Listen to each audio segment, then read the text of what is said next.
From November of 1946, Ross Ashby, a British cyberneticist, began work on a machine which he hoped would illustrate stability and develop ultrastability.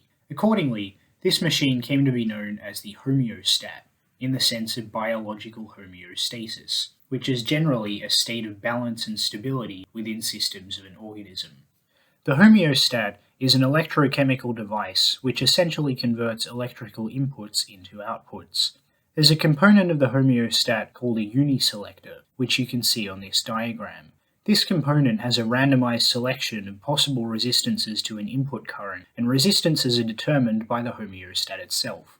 It's a complex process, but basically after a current's been circulated through the device, it can drive the uniselector to change resistors. You can see in this image a group of 4 homeostats. These are all electrically interconnected, forming a single machinic system. How this system works is that the output of each homeostat is fed in as the input of the next, and feedback loops are developed which continually adapt and reconfigure parameters of the electrical circuit until a stable equilibrium is reached.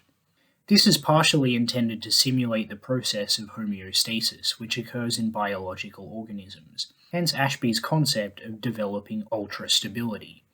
This basic framework of mutual adaptation to find equilibrium informed much of 20th century cybernetics in Britain, as well as psychiatry, which the field of cybernetics largely developed out of. In 1965, a group of British psychiatrists founded the Philadelphia Association, which was a charity based around the idea of developing a psychiatric community independent of existing British health institutions. Within months, they'd acquired a large building in London called Kingsley Hall for this purpose. The group was led by R.D. Laing, but also included David Cooper, Aaron Esterton, Sidney Briskin, and Clancy Segal, and they hadn't gotten this far all at once. In the mid-1950s, a year-long experiment involving Laing and 11 socially isolated schizophrenic patients was carried out at Glasgow Royal Mental Hospital. The experiment had nurses with no prior instruction spend parts of their day with the group of patients over the course of a year. The idea was developed from the model of the homeostat. The nurses and patients would develop mutually beneficial interactions with one another, hopefully adapting to form some kind of equilibrium. This experiment produced largely positive results, with nurses gaining a deeper insight into the schizophrenic patients, and said patients becoming more sociable and friendly. This was more or less the impetus of the Kingsley Hall Experiment, which lasted from the acquisition of Kingsley Hall in 1965 to 1970. The building was fit for up to 14 people to live in, and the Philadelphia Association turned it into what was described as a therapeutic community. The building became a commune of freely associating adults, which, as with the experimentation of the 1950s, largely focused on schizophrenia.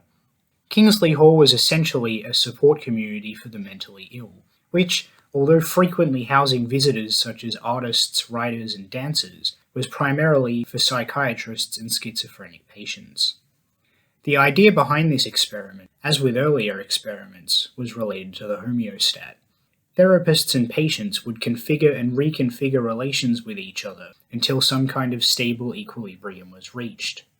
The psychiatrists were on an equal footing with the patients. Not only did they not set rules or act as authority figures, but they actively encouraged the patients to embrace their schizophrenia. This model of rehabilitation and horizontal organization was presented as a radical alternative to the traditional hospital setup of hierarchical relations between doctor, nurse, and patient. It wasn't just that the patient was learning from or being treated by the therapist, but also, potentially, that the therapist had something to learn from the schizophrenia of the patient.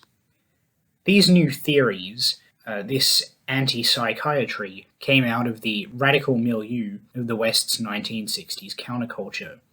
Unlike their counterparts in Paris, the Philadelphia Association believed in a kind of meso-revolution, whereby revolutionary practices of Kingsley Hall and other such locations would radiate a radical countercultural force outwards. So I'd say we can identify 3 main trends informing the Kingsley Hall experiment: anti-psychiatry, a cybernetic ontology, and an anti-capitalist counterculture.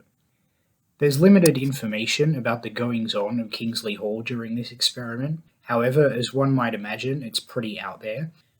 Patients were known to yell, undress themselves, and engage in various unsanitary behaviors, while psychiatrists, who often became stressed and burnt out, were known to become unhinged to the extent of physical violence. After 1970, the Philadelphia Association continued their project in Archway of North London, thus effectively ending the experiment at Kingsley Hall. It ultimately had mixed results, with patients such as Mary Burns reporting a positive transformation, and others less so. It seems clear to me, however, that the experiment wasn't necessarily about results. It was not about curing patients, but about questioning the very relationship patients had to society which would require them to be cured in the first place.